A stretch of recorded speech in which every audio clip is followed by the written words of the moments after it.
أعوذ بالله من الشيطان الرجيم. بسم الله الرحمن الرحيم. الرحمن علم القرآن خلق الإنسان علمه البيان. الشمس والقمر بحسبان والنجم والشجر يسجدان.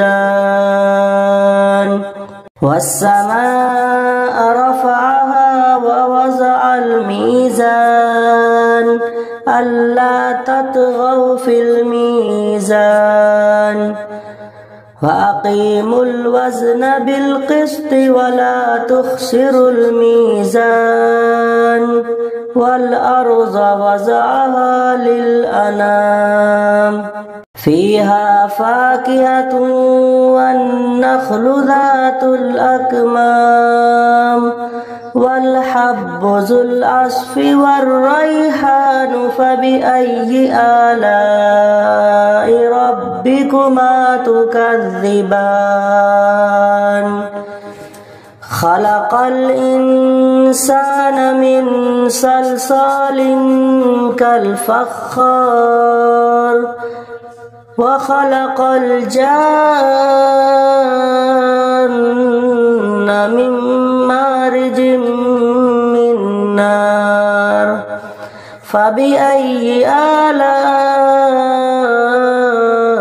ربكما تكذبان.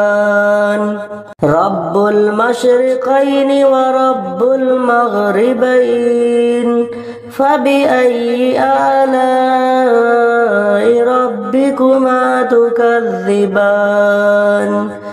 مرج البحرين يلتقيان بينهما برزخ لا يبغيان فبأي آلاء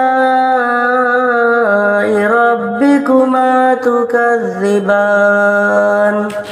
يخرج منهما اللؤلؤ والمرجان فبأي آلاء ربكما تكذبان.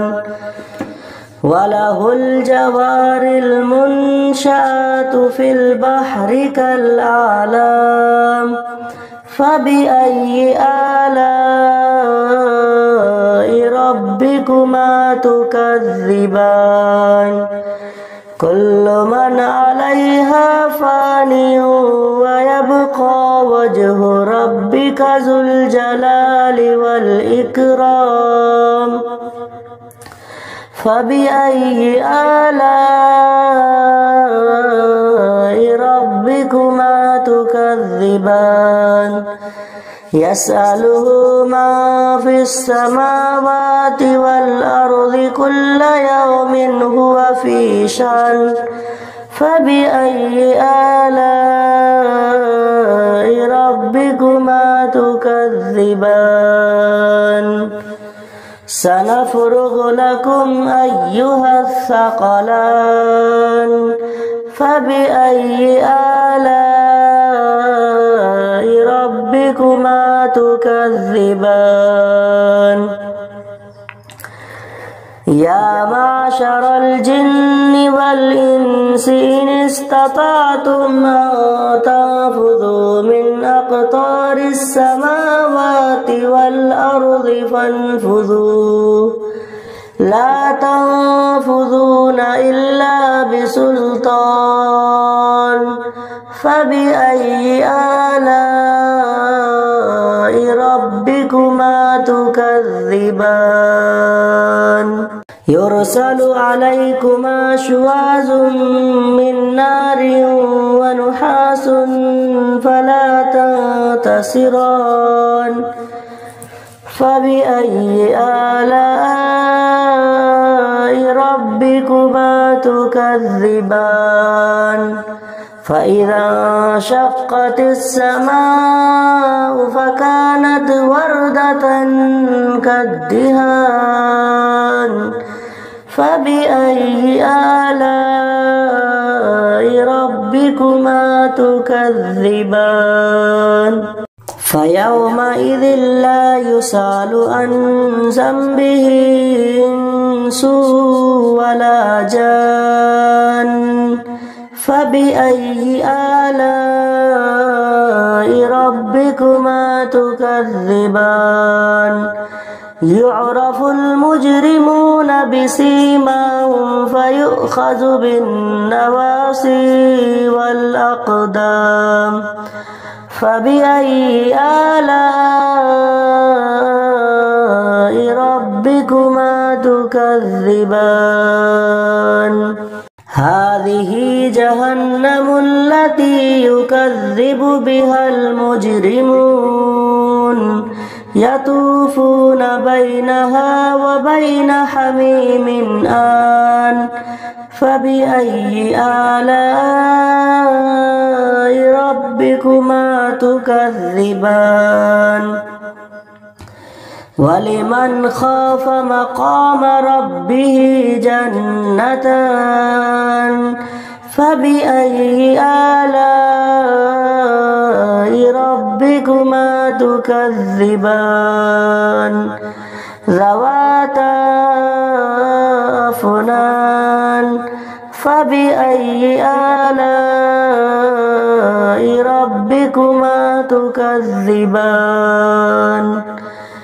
فيهما عينان تجريان فبأي آلاء ربكما تكذبان فيهما من كل فاكهة زوجان فبأي آلاء ربكما تكذبان متكئين على فرش بطائنها من استبرق وجنى الجنتين دان فبأي آلاء ربكما تكذبان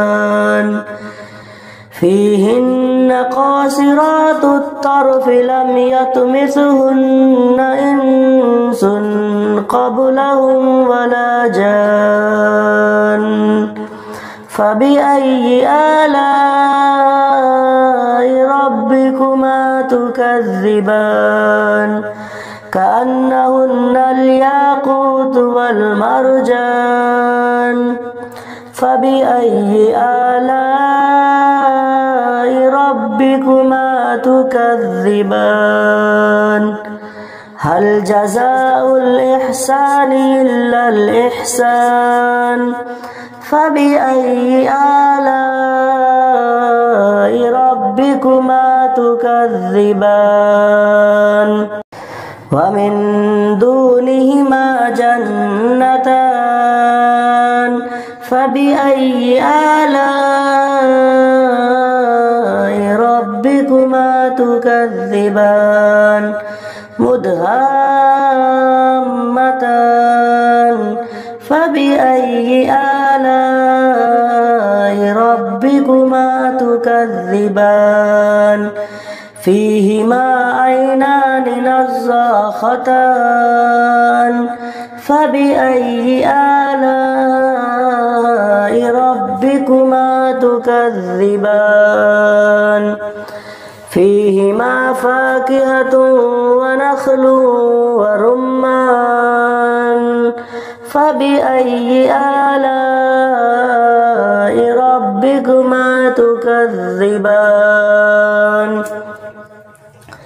فيهن خيرات حسان فبأي آلاء ربكما تكذبان حور مقصورات في الخيام فبأي آلاء ربكما تكذبان لم يطمثهن إنس قبلهم ولا جان فبأي آلاء ربكما ربكما تكذبان متكئين على رفرف خضر وعبقري حسان فبأي آلاء ربكما تكذبان تبارك اسم ربك ذي الجلال والإكرام